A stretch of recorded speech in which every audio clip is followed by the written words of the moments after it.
Dmitry Bivol's team has reportedly filed a protest to the four sanctioning bodies to have an immediate rematch ordered against undisputed light heavyweight champion Artur Beterbiev. Does he want this fight? Yeah, it'll be protested on Monday. I'm talking to Eddie, I'm talking to everybody. We're gonna file a protest.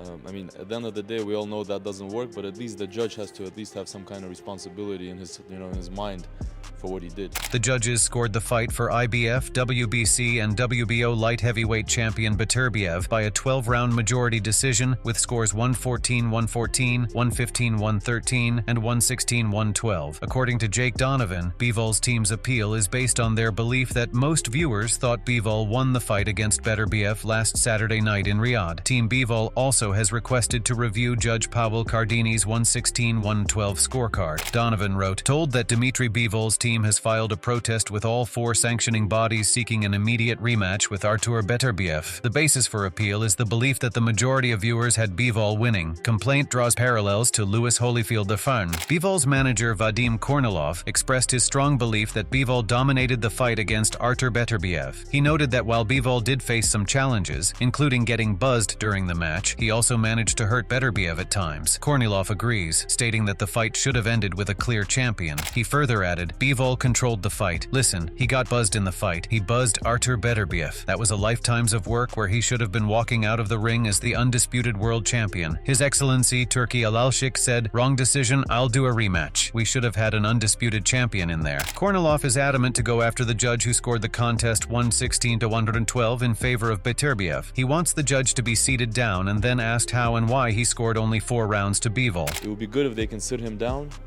and have him count the punches landed. I want to see where he saw his 116-112 card and how did he count the landed punches from Beterbiev on Bivol. Moreover, Teddy Atlas revealed that he has now re-watched the fight away from the influences of ringside and, despite coming up with the same score of 115-113 for Beterbiev, has given different rounds to each man. There's perhaps no better way to convey just how close the action was. Teddy stated, "After 10 rounds, I had it 95-95, dead even. Beterbiev took the championship rounds. Now, I got the same score when I looked at it again, but I got it a different way. I got it a much different way. After watching it the second time with no sound, in a vacuum away from all the stuff at ringside, I gave the first 4 rounds to Bivol. You want to argue with me? I think you're wrong. But hey, you think I'm wrong." He further added, and then Beterbiev gets the engine going, and what does he do? He takes the next 4 to stop the momentum of those straight 4 rounds that Beterbiev took. Bivol comes back like a champion. He comes back and he takes the 9th, and that makes it even after 10. Atlas, like most, feels a rematch is warranted. He concluded, similar to the Usyk Fury fight that happened where everyone was satisfied, where it was the right fight for a historic undisputed night. It demanded a rematch. This fight the same thing. It demanded a rematch. After watching the fight between Dmitry Bivol and Artur Beterbiev, Robert Garcia shared his thoughts on the match and how it played out. He was surprised by the technical nature of the fight, expecting it to be more of a back-and-forth battle. He stated, "It was a great fight. I think it was more technical than what we expected, at least what I expected. I thought it was going to be more of a war where back and forth, maybe a knockdown, maybe even a knockout, but it was a very technical fight. I thought the fight was very close. Me, personally, I haven't watched this a second time, but watching it I thought, Bivol pulled it off, but I'm not mad either. I'm not claiming robbery because the fight was so close. It could have gone either way." Garcia then focused on the final rounds of the fight, noting how they might have influenced the judge's decision. Garcia further added, "The last 3 rounds are probably what made the difference. I think the last 3 rounds were all Beterbiev, and Bivol focused too much on blocking and moving around, so I think those last 3 rounds could have made the difference." He also discussed how judges perceive fights, mentioning the balance between aggression and defense. Garcia said, "When you're blocking, a lot of judges do judge the aggressor or the defensive fighter, the one blocking. And if the fighter blocking is effective with clean punches, then some judges give it to the fighter blocking, because even though they were doing damage, he was blocking a lot of them, but when he landed some clean shots. I thought he's the one that landed more clean shots, but the ones he were blocking, they were effective too. I can't argue robbery." Looking ahead, Garcia expressed optimism about a potential rematch between the 2 fighters, especially if it takes place in Vegas. He concluded, "Look, I think it'll be a great fight. I think if they do have a rematch, especially in Vegas, if we see the same fight again, I think this time it will go to Bivol. See, the judges are also human beings. The judges are also reading everything. A lot of people thinking Bivol won, so they hear all that, so in a rematch, any close round might go to Bivol." Talking about the rematch, Turki Alalshik has already shown his interest for a second outing between Bivol and Beterbiev. I don't know why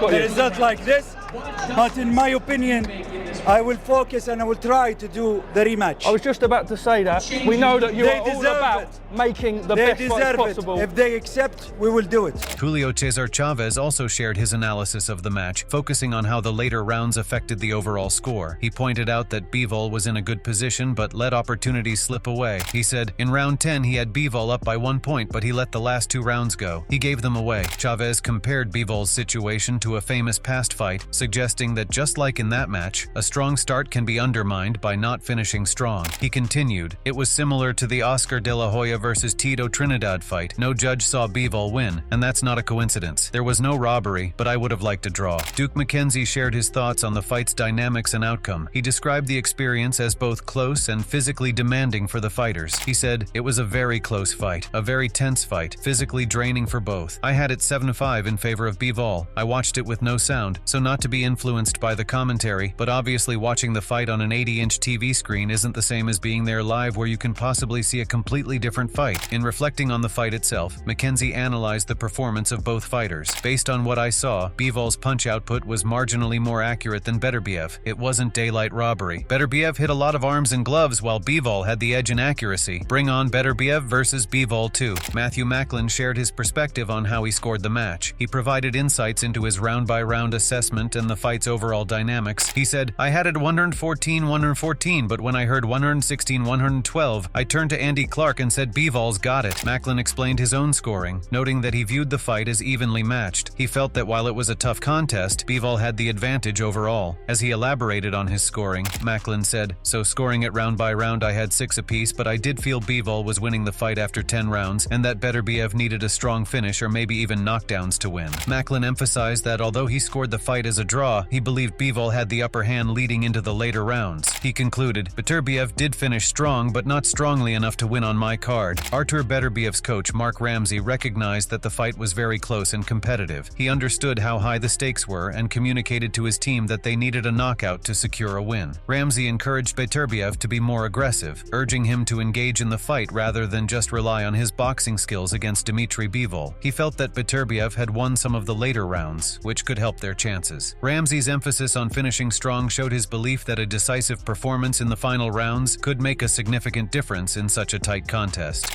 How was you assessing it as the fight was going along? But that was a very close fight. Even at the end of the fight, I was telling Artur we need a knockout. We need a knockout because I want to push him to fight and not box with Bivol. And I think at the end of he win a couple of last rounds, and that was enough to win the fight. Yeah.